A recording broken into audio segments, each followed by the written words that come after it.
अस्सलाम वालेकुम दोस्तों, मेरा नाम फैजान तनवीर है। Welcome back to another marathon video. आज की इस वीडियो के अंदर मैं आप लोगों के लिए 9th क्लास का उर्दू की लास्ट मिनट स्ट्रेटेजी लेकर आया हूं।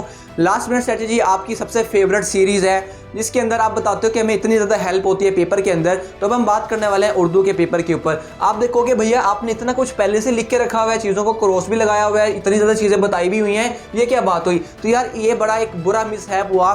मैं पूरी वीडियो बना चुका था लेकिन बाद में पता चला कि वो वीडियो थी वो बीच में करप्ट हो चुकी थी और बीच में ही वो एंड हो चुकी थी और पता भी नहीं चला। मैं आपको सारा कुछ बता चुका था डिटेल में, लेकिन टेंशन नहीं लेनी है। अब मैं रेज नहीं करने लगा, लेकिन मैं आपको यहीं से हर चीज बताने वाला हूं। इसके अंदर मैं आपको कौन सा क्वेश्चन पहले अटेम्प्ट करना है वो भी बताऊंगा, हर क्वेश्चन की लेंथ कितनी होनी चाहिए ये भी बताऊंगा, टाइम मैनेजमेंट कैसे करनी है ये भी बताऊंगा, और ये भी बताऊंगा कि आप पेपर टाइम पर कैसे पूरा करके आ सकते हो, पूरा कैसे पूरा करके आ सकते हो, और शीट्स किस तरीके से आप जो है वो इस तरह यूटिलाइज करोगे कि आपका पूरा पेपर जो है वो आ सके उन शीट्स के अंदर। तो चलिए आज की इस वीडियो को स्टार्ट करते हैं। अब सबसे पहले हमारे पास जो सेक्शन है वो हिस्सा मारूजी यानी कि ऑब्जेक्टिव टाइप है। अब ऑब्जेक्टिव टाइप के अंदर 3 पार्ट्स आते हैं। पहला पार्ट जो 5 पेयर होते हैं वो आपके सबक के अंदर से आते हैं, 5 पेयर इशार में से आते हैं, 5 पेयर जो है आपकी ग्रामर वर्क में से आते हैं। तो इनका ना ये पता नहीं होता कि ये जो ऑब्जेक्टिव है ये कहां से आना है, तो आपको पढ़ना पड़ेगा अपने नोट्स को। नोट से देखोगे आपको आइडिया हो जाएगा कि ऑब्जेक्टिव कहां से आना है। बाकी आप पास्ट पेपर को भी रिव्यू कर सकते हो। नेक्स्ट आपने क्वेश्चन नंबर 4 करना है, वो है सवाल जो कि आपका 10 नंबर का आपके पास होता है। इसके अंदर जो लेंथ होती है ना क्वेश्चन की वो 1.5 से 2 लाइंस तक होनी चाहिए। जो ऐसे छोटे क्वेश्चंस होते हैं जिनके एक एक लाइन का जवाब होता है, आपने इसको खींचकर 1.5 से 2 लाइंस तक लेकर जाना है। इसके बाद जो सवाल नंबर 6 है आपका मरकजी ख्याल जो है वो 5 नंबर का आपका जवाब का नंबर का क्वेश्चन है। इसके अंदर आपने कोई भी इजाफी शेर नहीं लिखना होता। इसकी जो लेंथ है वो 5 to 6 लाइंस होनी चाहिए, इससे ज्यादा मरकजी ख्याल जो है वो नहीं जाता। इसके बाद हम सबक के खुलासे की बात करते हैं। सबक का खुलासा आपका 5 नंबर का है। इसके अंदर आपने हवाले मतन लिखना है। हवाले मतन में मुसन्निफ का नाम है और सबक का उन्वान है।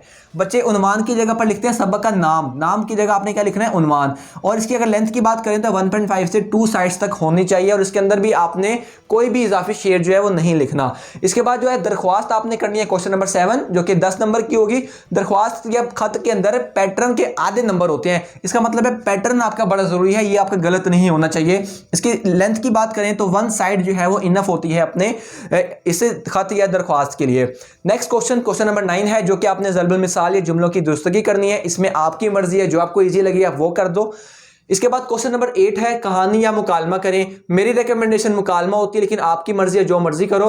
अब कहानी जो है ये आपके 5 नंबर की होती है, या मुकालमा। इसकी लेंथ की बात करें तो 1.5 से 2 साइड्स मुकालमे की लेंथ होगी और 1.5 जो साइड होगी वो कहानी की लेंथ होगी।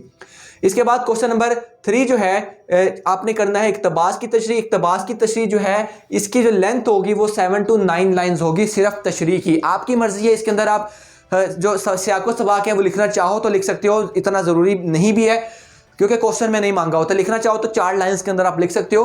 बाकी आपने ख्याल ही रखना है सियाको सबाक अगर लिख रहे हो तो आपने पूरे चैप्टर को समराइज करना है 4 लाइंस के अंदर। लेकिन जब तशरीह स्टार्ट करो तो तशरीह सिर्फ उस पैराग्राफ की होनी चाहिए, और इसके अंदर खत कशीदा अल्फाज के मायने भी होंगे।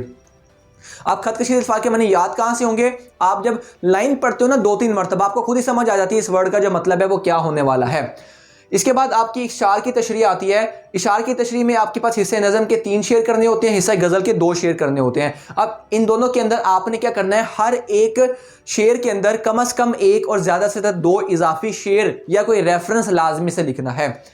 और इसके अंदर आपकी जो लेंथ होनी चाहिए हर शेर की एक साइड होनी चाहिए, हर शेर एक साइड पर जो है वो कंप्लीट हो जाना चाहिए। और इसके अंदर आपको टाइम सेव करने के लिए एक और चीज़ बताऊंगा लास्ट पर, वो ये है जो मैंने यहाँ पर लिखी हुई है। तो ये आपका जो पेपर है वो हो गया। अब मैं आपको बताता हूँ टाइम आपने किस तरीके से मैनेज करना है। टाइम मैनेजमेंट बड़ी ज़रूरी है इसके अंदर। तो देखो हमारा टोटल जो टाइम होता है वो 2 घंटे 30 मिनट का होता है, यानी कि 2.5 घंटे का पेपर। 2.5 घंटे में से 20 मिनट जो है वो आपके हिस्से मारूजी ऑब्जेक्टिव के निकल गए, तो इसका हमारे से कोई ताल्लुक नहीं है। बाकी टाइम बचा आपके पास 2 घंटे 10 मिनट। 2 घंटे 10 मिनट में आपने 10 मिनट सेव कर लेने हैं अपनी प्रेजेंटेशन के लिए, क्योंकि उर्दू के पेपर में presentation most important role play करती है आपके पेपर के मार्क्स के अंदर। तो बाकी आपके पास बचे 2 घंटे, 2 घंटे को हम लिख सकते हैं ना 1 घंटा 20 मिनट।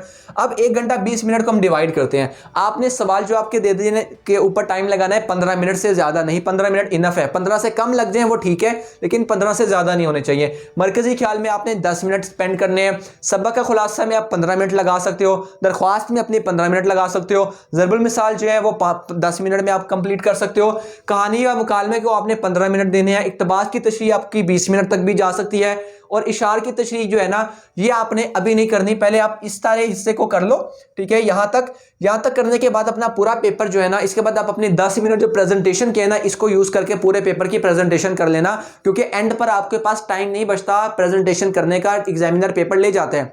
जब आप यहां तक करके अपनी प्रेजेंटेशन कर लेते हो, फिर आप देखो जितना टाइम आपके पास बचा है उस सारे टाइम के अंदर आप अपने शेर की तशरीह, इशार की तशरीह करना। जब हमने ये पूरा टाइम अगर कैलकुलेट करते हैं ना यहां तक, तो ये बनते हैं 100 मिनट। एंड पर आपके पास 20 मिनट बचेंगे जो कि इशार की तशरीह के लिए होंगे। आप पूछोगे भैया 20 मिनट कुछ कम नहीं है क्या? तो आप ये चीज नोट करो, हमने कुछ क्वेश्चंस को एक्स्ट्रा टाइम दिया है। जरूरी नहीं है आप जो इस ज़रबुल मिसाल है 10 मिनट में करते हो, आप उससे पहले भी कर सकते हो, तो आप वो टाइम बचाकर इसमें पुट कर देना। इसी तरह आप बाकी पेपर जल्दी करके बाकी टाइम इसमें लगा सकते हो। इसलिए एंड पे रखा है कि एंड पे जितना टाइम बचे, पेपर जब तक वो ले नहीं जाता तब तक अपनी इशार की तशरीह कर सकते हो। टाइम सेव करने के लिए आप ये काम करो, क्योंकि 5 इशार होते हैं, आप 5 इशारों के लिए 5 पेज को तैयार कर लो, पैरेलल काम करो।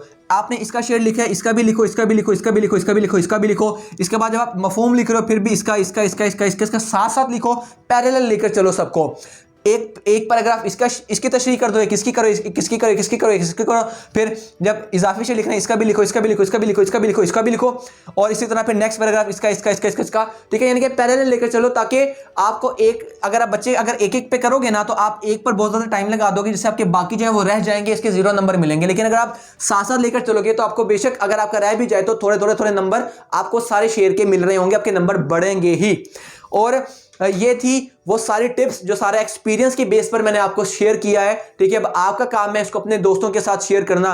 देखो उर्दू का पेपर जो है ना इसमें मेरे 70 मार्क्स आए थे, ठीक है। इसका मतलब है कि आपके 70 मार्क्स से ज्यादा आ सकते हैं अगर आप फॉलो करते हो। लेकिन मेरे 9th के अंदर 63 नंबर थे, उर्दू के अंदर 10th में 70 नंबर थे। अब उर्दू में 63 नंबर आने की वजह कुछ मिस्टेक्स थी, जो कि अगर मुझे वक्त मिला मैं आपके साथ लाजमी शेयर करूंगा कि कौन सी ऐसी गलतियां हैं जिससे आप के नंबर कम होते हैं या कटते हैं नंबर, और आप उसको कैसे इंप्रूव कर सकते हो। जैसे मैंने अपने नंबर इंप्रूव करके 70 तक लेकर गया 10th क्लास के अंदर। तो आपको इस वीडियो से अगर वैल्यू मिली है तो इस वीडियो को लाइक लाजमी करना, साथ चैनल को सब्सक्राइब करो अगर आप पहली बार आए हो इस चैनल के ऊपर, साथ अपने दोस्तों के साथ शेयर करना, और कमेंट के अंदर एक अच्छा सा कमेंट करना जिससे आपको, आपके साथ वाले दोस्तों को और मुझे मोटिवेशन मिले, और मैं आपके लिए ऐसे ही कंटेंट जो है वो लाता रहूं।